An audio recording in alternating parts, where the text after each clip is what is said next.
Welcome back to UPSC COC Learners Tamil channel. Citizenship. Citizenshipன்றது ஒரு இண்டிவிஜுவலுக்கும் ஒரு ஸ்டேட்டுக்கும் இருக்கிற ஒரு தொடர்பு தான்.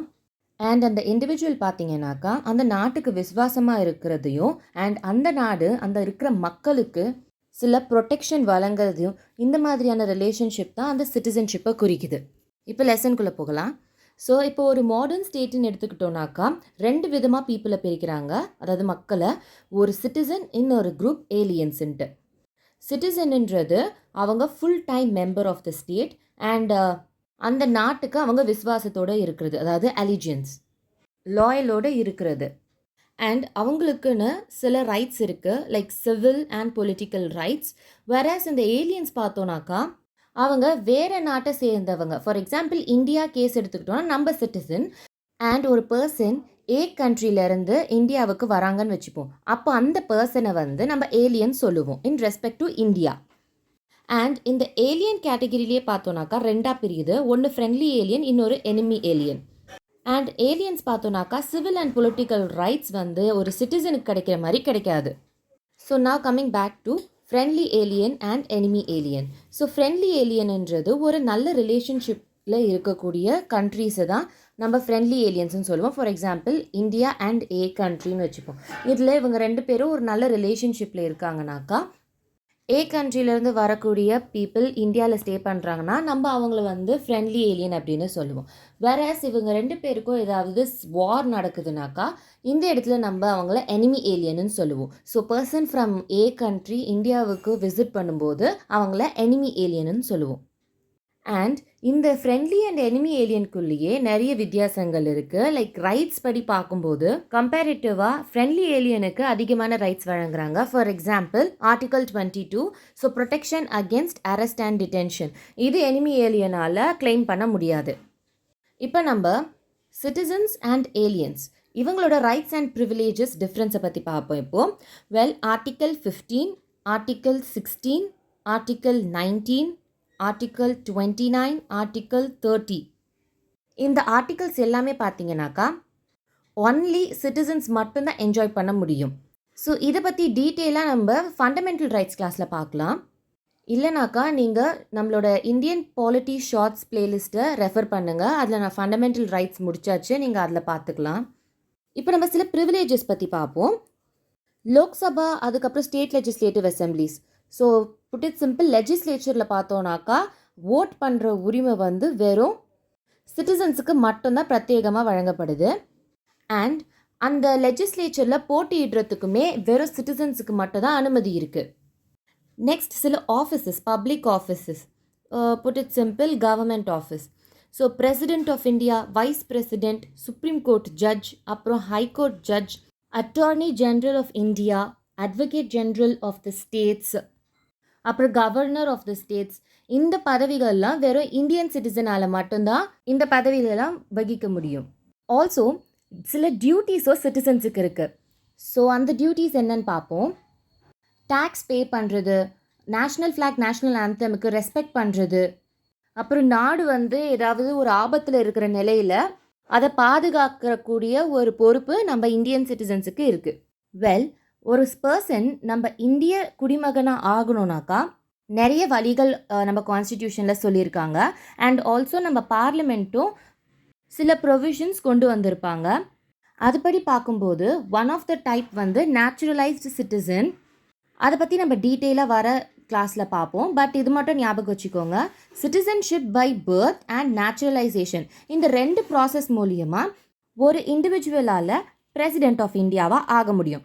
பட் யூஎஸ்ஏல கம்பேர் பண்ணி பார்க்கும்போது சிட்டிசன்ஷிப் பை பர்த் இந்த மீடியம் மூலியமாக தான் பிரசிடென்ட் ஆஃப் யூஎஸ்ஏவாக ஆக முடியும். இப்போ நம்ம கான்ஸ்டிடியூஷனில் சிட்டிசன்ஷிப் ரிலேட்டடாக இருக்கக்கூடிய ப்ரொவிஷன்ஸை பற்றி பார்ப்போம்.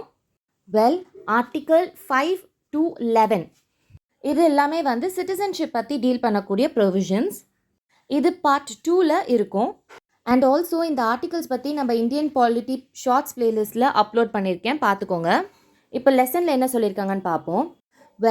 இந்த ப்ரொவிஷன்ஸ் பார்த்தோன்னாக்கா யார் எல்லாமே Jan 26, 1950 அப்போது சிட்டிசன் ஆஃப் இந்தியா ஆனாங்க, அதாவது எந்த க்ரைட்டீரியா பேஸில் ஆனாங்க, இதை பற்றி டீல் பண்ணக்கூடிய ஒரு பார்ட். பட் யாரெல்லாம் கெயின் பண்ண முடியும், யாரெல்லாம் லூஸ் பண்ண முடியும் சிட்டிசன்ஷிப்பை, இதை பற்றி எல்லாமே வந்து பார்லிமெண்ட் கிட்ட பவர் கொடுத்துருக்காங்க. அண்ட் கான்ஸ்டிடியூஷனில் இதை பற்றி டீட்டெயிலாக எதுவுமே கொடுக்கல. ஸோ பார்லிமெண்ட் இந்த பவரை வச்சு 1955 சிட்டிசன்ஷிப் ஆக்ட் அப்படின்னு ஒன்று எனாக்ட் பண்ணியிருப்பாங்க. ஸோ இப்போ நம்ம கான்ஸ்டிடியூஷன் ப்ரொவிஷனான 4 கேட்டகரிஸ் பற்றி சிட்டிசன்ஷிப் சொல்லியிருக்காங்க. ஸோ பார்ப்போம்.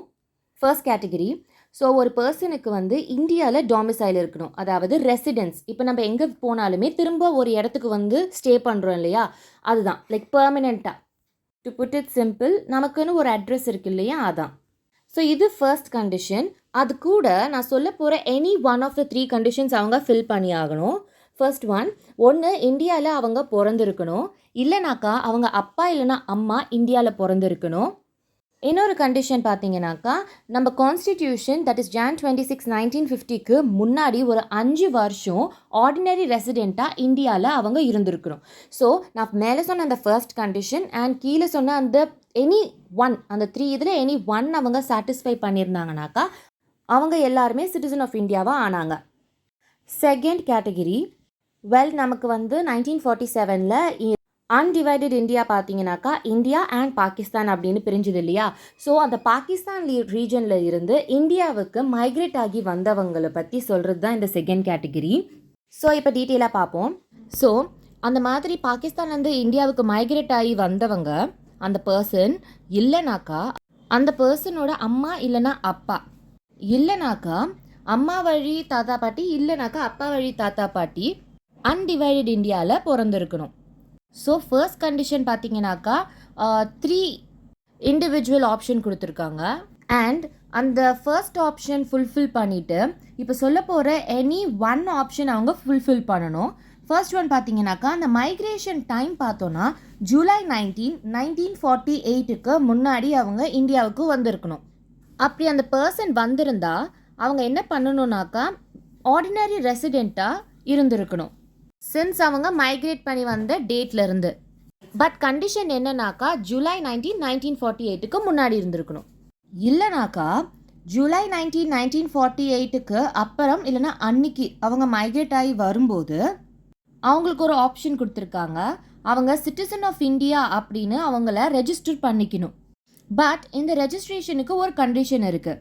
ரெஜிஸ்ட்ரேஷன் பண்ணுற அந்த டைமில் முன்னாடி வரைக்கும் 6 months அவங்க இந்தியாவில் ரெசிடெண்ட்டாக இருக்கணும், அதாவது இந்தியாவில் வசிப்பவராக இருந்திருக்கணும். ஸோ ஒரு சின்ன ரீகால் பண்ணி பார்ப்போம்.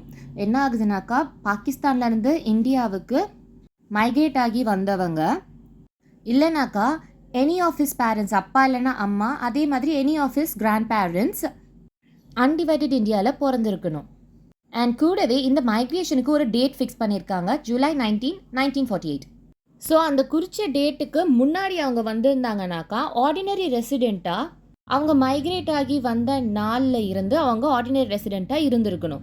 இல்லைனாக்கா அந்த குறிப்பிட்ட டேட்டுக்கு அன்னைக்கு இல்லைனா அதுக்கப்புறம் வந்திருந்தாங்கன்னா அவங்கள ரெஜிஸ்டர் பண்ணிக்கணும். இந்த ரெஜிஸ்ட்ரேஷன் பார்த்தீங்கன்னாக்கா அப்ளிகேஷன் போட்ட நாளுக்கு முன்னாடி தட் இஸ் 6 months வந்து அவங்க ரெசிடெண்ட் இன் இந்தியாவாக இருந்திருக்கணும். தேர்ட் கேட்டகிரி என்னன்னு பார்த்தீங்கன்னா, இந்தியாவில் இருந்த மக்கள் பாகிஸ்தானுக்கு போயிட்டு பாகிஸ்தானுக்கு போனவங்க திரும்ப இந்தியாவுக்கு வராங்க, அவங்களும் சிட்டிசன் ஆயிருக்காங்கன்னு சொல்கிறாங்க. ஸோ எப்படின்னு பார்ப்போம். March 1, 1947 அதுதான் அந்த மைக்ரேஷன் டேட். ஸோ அந்த டேட்டுக்கு அப்புறமா மைக்ரேட் ஆகி தட் இஸ் இந்தியாவிலேருந்து பாகிஸ்தானுக்கு போயிருக்காங்க. ஆனால் அவங்க திரும்பவும் இந்தியாவுக்கே ரிட்டர்ன் ஆயிடுறாங்க. அந்த மாதிரி ரிட்டர்ன் ஆன பர்சன் இந்தியன் சிட்டிசனாக ஆகலாம் அப்படின்னு சொல்கிறாங்க. ஸோ அவங்களுக்கு ஒரு கண்டிஷனும் கொடுத்துருக்காங்க, அவங்கள ரெஜிஸ்டர் பண்ணிக்கணும். சேம் ப்ராசஸ் தான். அப்ளிகேஷன் அன்னைக்கு 6 monthsக்கு முன்னாடி அவங்க ரெசிடென்ட் இன் இந்தியாவாக இருந்திருக்கணும். ஃபோர்த் கேட்டகிரி பார்த்தீங்கன்னாக்கா இந்தியன்ஸ் தான், பட் வேலைக்காகவோ இல்லை மற்ற ரீசனுக்காகவோ அவங்க ஃபாரின் கண்ட்ரியில் இருக்கிறாங்க, அவங்களும் இந்தியன் சிட்டிசன்ஸ் ஆகலாம். இப்போ கண்டிஷன்ஸ் பார்ப்போம். அன்டிவைடட் இந்தியாவில் ஒரு பர்சன் இல்லைனா அந்த பர்சனோடைய பேரண்ட்ஸ் இல்லைனா கிராண்ட் பேரண்ட்ஸ் வந்து பிறந்திருக்கணும்.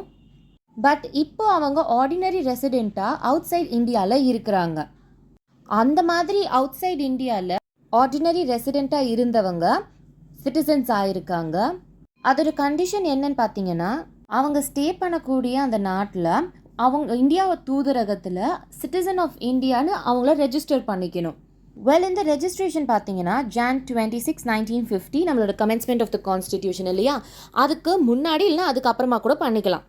ஸோ ஓவராலாக நம்மளோட கான்ஸ்டிடியூஷனில் 4 டைப் ஆஃப் பீப்புள் சிட்டிசன்ஸ் ஆகியிருக்காங்க.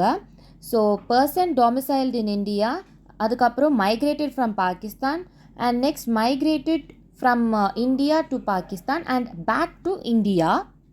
இன்னொன்று பார்த்தீங்கன்னாக்கா person of Indian origin residing outside India. So இந்த 4 கேட்டகிரிஸ் நம்ம கான்ஸ்டிடியூஷனில் மென்ஷன் பண்ணியிருக்காங்க. அண்ட் அது கூடவே இப்போ ஒரு பர்சன் வாலண்டியராக, அதாவது அவங்களோட விருப்பத்தோட இன்னொரு நாட்டுடைய சிட்டிசன்ஷிப்பை அவங்க வாங்கியிருந்தா அந்த பர்சனை சிட்டிசன் ஆஃப் இந்தியான்னு கருதப்பட மாட்டாங்க. செகண்ட் ப்ரொவிஷன் பார்த்தீங்கன்னாக்கா பார்லிமெண்ட் மேக் பண்ணக்கூடிய லாஸை பேஸ் பண்ணி ஒரு பர்சனை சிட்டிசன் ஆஃப் இந்தியாவாக கண்டினியூ பண்ண வைக்கிறத பற்றி சொல்கிறது தான் இந்த ப்ரொவிஷன். அண்ட் தேர்ட் ப்ரொவிஷன் பார்த்தீங்கன்னா acquisition and termination of citizenship ரிலேட்டடாக பார்லிமெண்ட் லா மேக் பண்ணுற பவரை கொடுக்குறாங்க. அண்ட் ஆல்சோ சிட்டிசன்ஷிப் ரிலேட்டடாக மற்ற மேட்டர்ஸ் ரிலேட்டடாகவும் அவங்க லா மேக் பண்ணலாம் அப்படின்ற ஒரு பவர் பற்றி சொல்கிறது தான் இந்த ப்ரொவிஷன். தேங்க்ஸ் ஃபார் வாட்சிங் UPSC CSC Learners Tamil channel.